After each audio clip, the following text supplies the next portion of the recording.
Olá pessoal, tudo bem? Aqui quem fala é o Nélio Santos. E dessa vez eu tô trazendo para vocês e vou fazer uma série onde a gente vai construir um joguinho juntos de lógica com canvas bem simples, que a ideia é a gente colocar algoritmos dentro desse jogo para tentar ver qual é o algoritmo melhor para ganhar a partida, ok? E esse vai ser um algoritmo de controle de potência. São algoritmos bem simples, sob o ponto de vista do que você faz, mas extremamente interessantes porque você tem que utilizar muito bem a lógica para construir algo bem aprimorado. Então, como funciona esse joguinho? Esse joguinho vai ser um joguinho muito simples. Então, apesar do objetivo dessa sessão não ser a construção do joguinho, a gente vai passar desde o GitHub, criar lá o projeto, né? Criar o projetinho no nosso HD, fazer toda a programação do joguinho e tudo.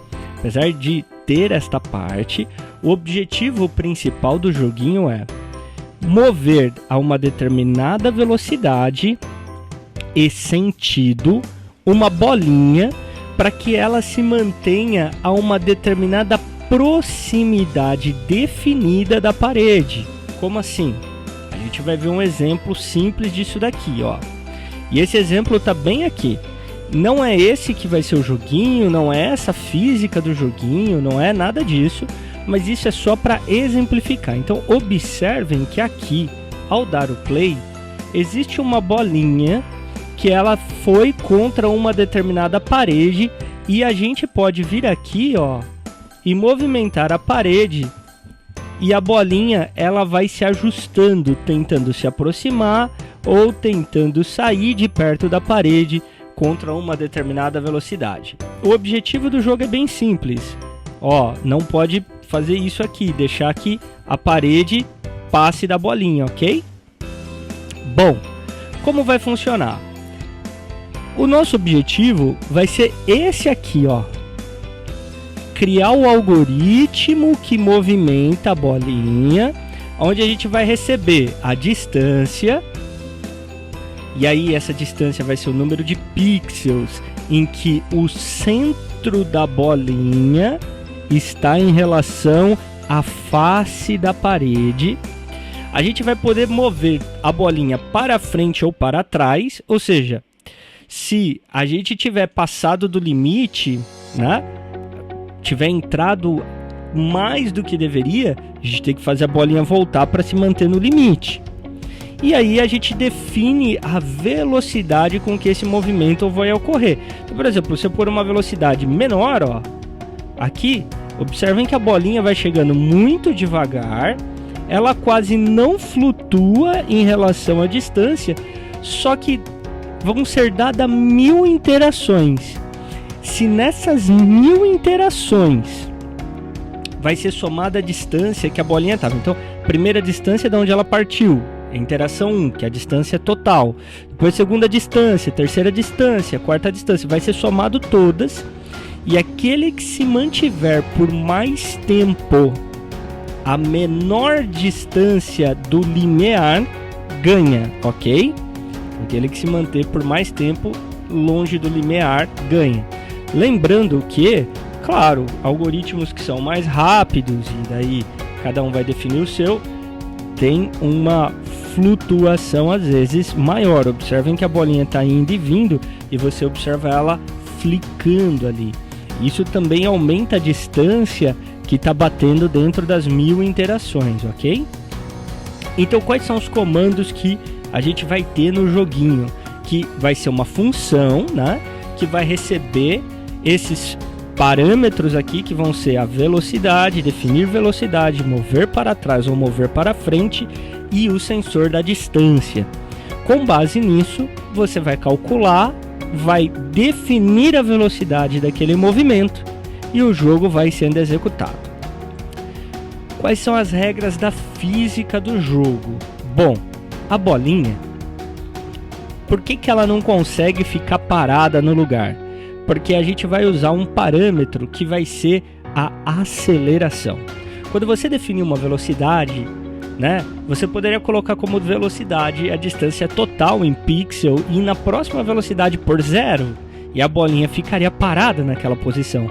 Mas não é isso que acontece, porque a bolinha tem um peso e para ela começar a se movimentar, ela vai ter uma velocidade de aceleração que é menor do que depois que ela já estiver continuamente aumentando a velocidade, que ela tem um menor arrasto, ela tem uma menor resistência da aceleração. Mais que isso, quando você trocar o sentido da movimentação, vai ser zerada a aceleração. Ou seja, se eu estou indo para frente e de repente eu falo para mover para trás, a aceleração vai ser zerada. Por quê? Porque você tem que parar a bolinha para daí ir para trás, ok? Então, com isso, você nunca vai conseguir fazer com que a bolinha fique parada, mas você vai ter que calcular o tempo todo qual a melhor aceleração a ser colocada, de forma que a bolinha fique naquela posição. E quem ganha o jogo? Quem ganha o jogo vai ser a pessoa que durante as 1000 interações medidas, para cada peso de bolinha, ou seja, a gente vai usar 10 pesos de bolinha diferentes, que o seu programa não conhece qual é o peso, ok? Então a ideia é, você não vai saber qual é o peso da bolinha. E o seu algoritmo, por não conhecer o peso da bolinha, vai ter que calcular a distância da melhor maneira possível e a velocidade, de tal modo que você mantenha o mais próximo possível com o menor efeito de bouncing em 1000 interações. Qual o objetivo disso? Quando a gente somar as distâncias que a pessoa ficou, quem tiver tido a menor distância nas 10 faixas é o campeão.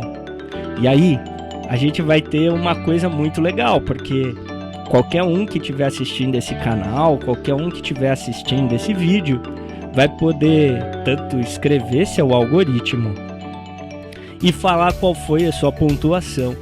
E os algoritmos com melhor pontuação a gente quer publicar, né? Para mostrar o nome de quem fez e qual foi a pontuação que essa pessoa chegou. Mas lembrando que a ideia aqui é que as pessoas escrevam o algoritmo, é esse que é o objetivo do jogo. Então é fazer um controle de potência de tal modo que uma bolinha chegue o mais próximo da parede, tendo uma velocidade e um peso que movimenta ela em relação a essa parede. E quanto mais ela se manter próxima da parede, melhor. Lembrando de que o efeito de bouncing não é um efeito desejado. Então, a gente está definindo 1000 interações, mas se 1000 for muito pouca para a gente poder fazer com que o bouncing tenha um peso maior na pontuação, a gente vai aumentar o número de interações. Por quê? Porque o bouncing significa que a gente está perdendo muito esforço no controle dessa potência, e dependendo do que a gente estivesse fazendo, isso poderia ser um problema. Apesar de estar, por assim dizer, ligando e desligando a movimentação da bolinha em direção à parede, esse flicar aqui, dependendo do material que fosse, do que a gente for controlar, poderia quebrar isso. E esse é um algoritmo muito interessante porque ele é utilizado largamente em eletrônica. Então aqui a gente está vendo um algoritmo de on-off simples, né? E que utiliza uma regra que é um percentual fixo em relação à distância para fazer a movimentação. Claro, de novo, nesse tipo de algoritmo, quanto menor o percentual, mais lento é a movimentação, mas ao mesmo tempo aqui a estabilidade é quase que perfeita. Outra coisa importante, né? Por isso que ali, ó, a gente vê essa movimentação. Outra coisa importante, o tamanho deste algoritmo não faz diferença para nossa operação, ok? Então o objetivo aqui não é o menor algoritmo, mas sim o mais eficiente para o que a gente deseja, certo? Então é isso, esse vai ser o joguinho que a gente vai construir ao longo dos dias. Quem quiser participar também, ajudando a construir, avisa, e talvez a gente faça algumas sessões via Zoom ou via live, até para a gente ir construindo isso juntos e poder discutir mesmo, tirar dúvida de quem tiver dúvida de como vai ser isso. Acho que vai ser um joguinho bem legal e que tem uma física bastante interessante o joguinho. Então a gente vai simular regras de física, isso daqui é uma coisa bem legal, ok? Um abraço a todos e até o próximo vídeo.